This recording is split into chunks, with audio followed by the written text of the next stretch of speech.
할렐루야, 10월 19일 화요일입니다. 오늘도 살아계신 하나님의 말씀 앞에 우리가 서게 될 때 이 말씀을 통해 깨닫게 하시고 은혜 주시고 소망을 품게 하시는 주님의 그 은혜로 오늘 주어진 시간 살아가시는 저와 여러분 되시기를 간절히 소원합니다. 우리 함께 조용한 기도로 주님 앞에 나아가시겠습니다.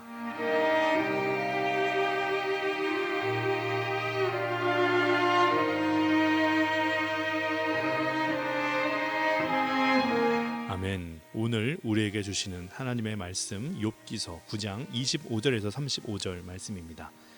나의 날이 경주자보다 빨리 사라져 버리니 복을 볼 수 없구나. 그 지나가는 것이 빠른 배 같고 먹이에 날아내리는 독수리와도 같구나. 가령 내가 말하기를 내 불평을 잊고 얼굴빛을 고쳐 즐거운 모양을 하자 할지라도 내 모든 고통을 두려워하오니 주께서 나를 죄 없다고 여기지 않으실 줄을 아나이다. 내가 정죄하심을 당할진대 어찌 헛되이 수고하리이까. 내가 눈 녹은 물로 몸을 씻고 잿물로 손을 깨끗하게 할지라도 주께서 나를 개천에 빠지게 하시리니 내 옷이라도 나를 싫어하리이다. 하나님은 나처럼 사람이 아니신즉 내가 그에게 대답할 수 없으며 함께 들어가 재판을 할 수도 없고 우리 사이에 손을 얹을 판결자도 없구나. 주께서 그의 막대기를 내게서 떠나게 하시고 그의 위엄이 나를 두렵게 하지 아니하시기를 원하노라. 그리하시면 내가 두려움 없이 말하리라. 나는 본래 그렇게 할 수 있는 자가 아니니라. 아멘. 이 말씀은 살아계신 하나님의 말씀입니다. 지난 본문 속에서 욥은 그의 친구 빌닷의 충고에 대해서 자신이 당한 고난이 죄로 인함이 아니라 도저히 설명할 수 없고 이해할 수 없지만 이 일에는 하나님의 섭리가 있음을 반박하고 있는 것을 보았습니다. 오늘 본문에 욥은 다시 한번 자신이 만난 상황과 처지에 대해 한탄하며 허망한 마음을 토로하고 있는 것을 묵상하게 됩니다. 나에게는 분명한 한계가 있는데 나는 도저히 이 어려움을 해결할 수 없는데 하나님은 나에게 관심 갖고 있지 않으니 나의 처지가 참으로 허망하고 슬프다는 것입니다. 먼저 25절에서 29절을 보면 욥은 하나님이 관심 갖지 않으시는 인생을 경주자, 빠른 배, 독수리에 비유하면서 아무 의미 없이 빠르게만 지나가게 될 것이라고 말하고 있습니다. 그러나 아무리 빨라도 아무리 화려해도 열심히 살아도 하나님 없는 인생은 분명한 목적지 없이 항해하는 유람선과도 같습니다. 잠시는 좋을 수 있고 순간은 기쁠 수 있습니다. 그러나 궁극적인 문제가 해결되지 않고서는 진정한 만족과 기쁨을 얻을 수 없는 것입니다. 전에 이러한 예화를 나누었던 적이 있습니다. 프랑스 철학자 시몬 드 보부아르가 쓴 피리스와 시네아스라는 에세이집에 나오는 이야기인데요. 피리스는 고대 그리스의 왕이고 시네아스는 그의 충신입니다. 이 둘의 대화를 기록하고 있는 내용입니다. 한 번은 이 피리스 왕이 자신의 정복 계획을 시네아스에게 말하는 것입니다. 이번에는 여기를 정복해보자. 그러자 그 신하가 이렇게 말합니다. 왕이여, 참으로 좋은 생각입니다. 그러면서 하는 말이 그곳을 정복하게 되면 그 다음은 어디를 정복할까요? 왕이 생각하다가 이번에는 여기를 정복하자 또 이렇게 말합니다. 그러자 신하가 또 말합니다. 왕이여, 너무나 좋은 생각입니다. 그러나 이어서 또 묻기를 그렇다면 그 다음은 어디를 정복할까요? 이렇게 계속해서 반복하는 겁니다. 그러자 왕이 이 신하의 질문을 듣고는 한숨을 쉬며 말하기를 그 다음에는 글쎄 그러면 좀 쉬는 거지 이렇게 말합니다. 이 말을 듣고는 신하가 이렇게 반문합니다. 왕이시여, 결국 그 마지막에는 우리를 기다리고 있는 것이 쉼이라면 지금 쉬면 되지 않습니까?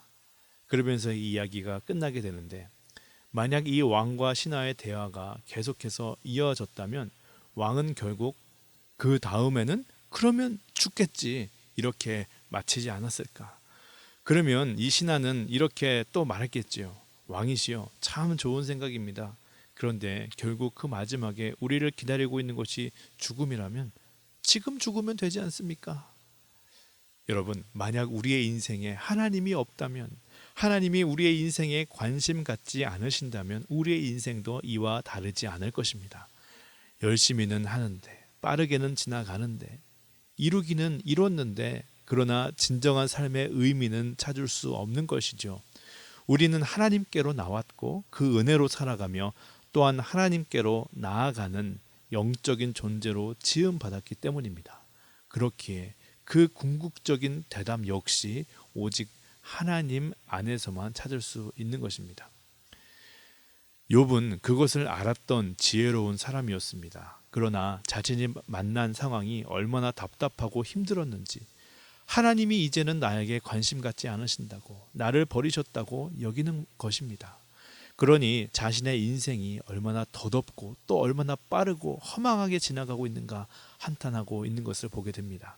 30절과 31절에서는 그렇게 허망하고 때묻은 인생이지만 그 인생을 스스로 깨끗하고 정결하게 할 수 없음을 고백합니다.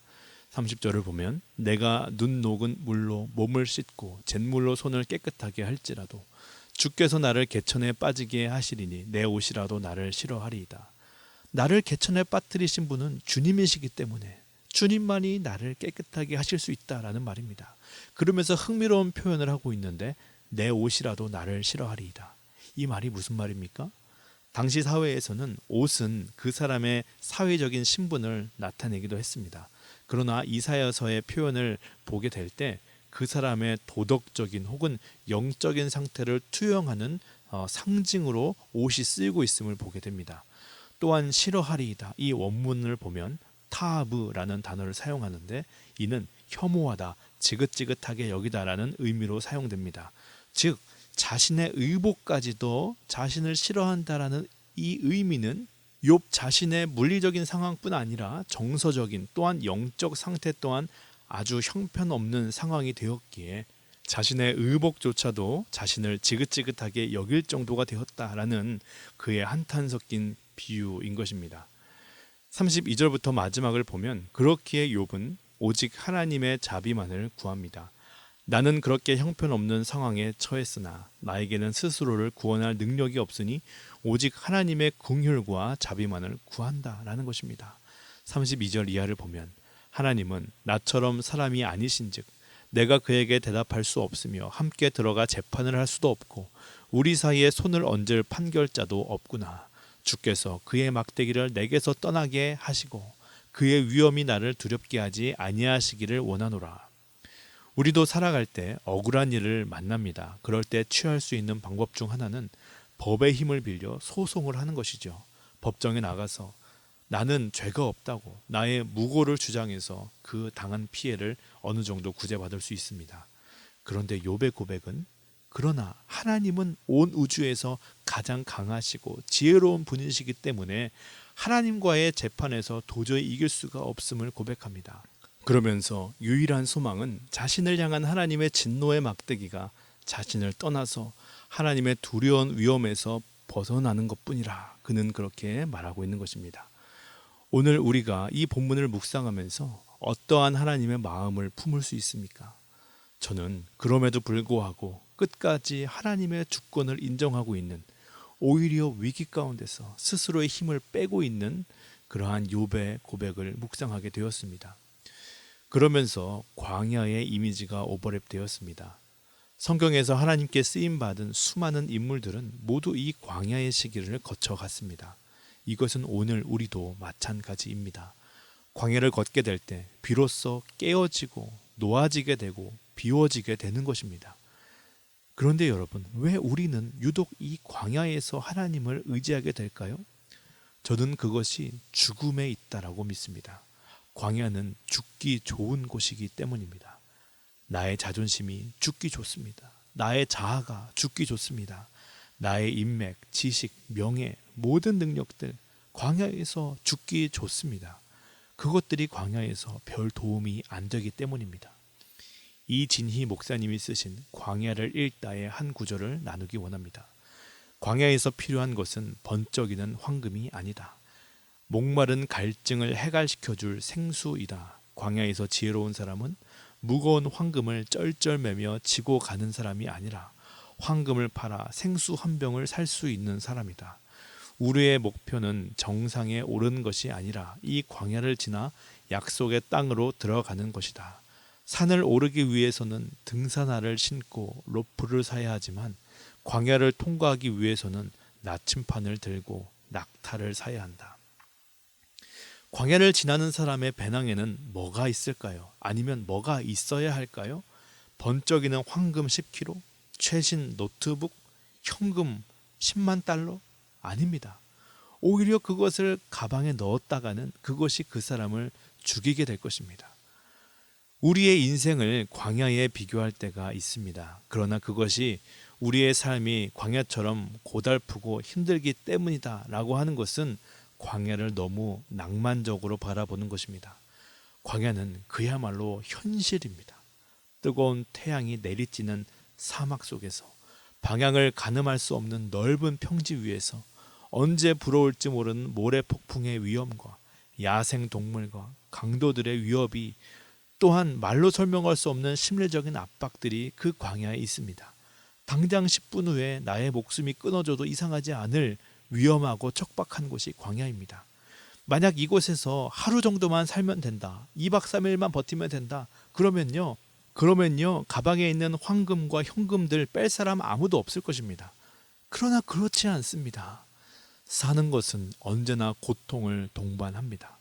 고통을 광야에 비유한다면 우리는 광야에서 태어나고 광야를 걸으며 광야에서 세상을 떠나게 되는 것입니다. 고통은 우리 삶 속에 끊어지지 않기 때문입니다. 그렇기 때문에 성경이 말하고 있는 것처럼 정말 지혜로운 사람은 지금 나에게 정말 필요한 것이 무엇인가? 무엇을 버리고 무엇을 취해야 하는가? 그것을 분별할 줄 아는 사람인 것입니다. 바로 예수 그리스도, 그분의 십자가 붙드는 사람들인 것이죠. 나에게 언제나 고통이 있음을 알기에 나의 인생이 광야와 같음을 인정하기 때문에 비본질적인 것들 다 버리고 진정한 본질, 진정한 생명, 그 길을 붙드는 것입니다. 바울이 바로 그러한 고백을 하는 것이죠. 빌립보서 3장 7절 이하, 그러나 무엇이든지 내게 유익하던 것을 내가 그리스도를 위하여 다 해로 여길 뿐더러 또한 모든 것을 해로 여김은 내 주 그리스도 예수를 아는 지식이 가장 고상하기 때문이라. 내가 그를 위하여 모든 것을 잃어버리고 배설물로 여김은 그리스도를 얻고 그 안에서 발견되려 함이니. 오늘 욥의 고백을 보면서 물론 그의 부르짖음과 한탄에 포기함과 허망함을 발견하게 되기도 하지만, 그럼에도 불구하고 하나님의 주권과 신적인 권위를 인정하면서 자신의 힘과 능력을 내려놓고 있는 욥의 모습 또한 우리는 바라볼 수 있습니다. 한 목사님의 간증을 읽게 되었는데 제 마음에 남았습니다. 이분은 한국에서 신학교 교수로 섬기다가 미국으로 오셔서 연합감리교회에서 목회를 하게 되었는데 파송받은 교회가 아주 작은 시골의 교회였다라는 것입니다. 인간적인 마음으로는 많은 실망이 있었고 낙담함이 있었다고 고백합니다. 그러나 그 모든 경험 가운데 이 목사님 이렇게 고백한 것을 보게 되었습니다. 그때는 여러 가지로 불편하고 결핍된 것들로 인하여 고통스러웠습니다. 하지만 나중에 돌아보니 그 기간에 하나님은 이후에 이어질 삶의 여정을 위해 저를 빚고 계셨습니다. 그 기간에 제가 낮아지고 작아지고 비워질 수 있었기에 이후로 높아지거나 낮아지거나 커지거나 작아지거나 채워지거나 비워지거나 제 보폭을 주님과 함께 유지할 수 있었습니다. 이 경험으로 지금도 하나님이 원하신다면 낮아지고 작아질 수 있는 준비를 하며 살아갈 수 있습니다. 간절히 바라고 기도를 드립니다. 위기와 어려움을 만났을 때 우리는 고통을 호소하고 부르짖을 수 있습니다. 그러나 그 방향이요, 오늘 욥의 고백과 같이 우리 자신을 낮추고 내려놓고 대신 하나님을 세우고 그분의 주권을 인정하는 방향으로 나아가야 할 것입니다. 그것이 광야와 같은 인생길을 살아가는 지혜로운 그리스도인들의 반응임을 믿습니다. 오늘도 우리의 빈 마음 가운데 예수 그리스도의 보혈로 성령의 충만함으로 채우시는 저와 여러분 되시기를 간절히 소원합니다. 우리 함께 주기도문 하시겠습니다. 하늘에 계신 우리 아버지여, 이름이 거룩히 여김을 받으시오며 나라의 임하옵시며 뜻이 하늘에서 이루어진 것 같이 땅에서도 이루어지이다. 오늘날 우리에게 일용할 양식을 주옵시고 우리가 우리에게 죄 지은 자를 사하여 준 것 같이 우리의 죄를 사하여 주옵시고 우리를 시험에 들게 하지 마옵시며 다만 악에서 구하옵소서. 대개 나라와 권세와 영광이 아버지께 영원히 있사옵나이다. 아멘. 우리 계속해서 기도하실 때 사랑과 은혜가 충만하신 하나님, 누구나 위기를 만나지만 그 위기를 기회로 삼는 사람 매우 적다는 것을 기억합니다. 이해할 수 없고 납득할 수도 없지만 그러나 욥의 고백과 같이 그 가운데서도 분명하게 선을 이루시는 주님의 섭리를 발견하고 인정하게 인도하여 주시옵소서. 하나님이 비우신다면 언제든지 내려놓게 하시고 하나님이 원하신다면 언제든지 낮아지고 작아지기 원하오니 주님의 주권에 온전히 순종하고 엎드리며 살아가는 우리 모두 될 수 있도록 주여 인도하여 주시옵소서. 우리 그러한 기도로 오늘 하루 살아가기를 소원합니다. 기도하시겠습니다.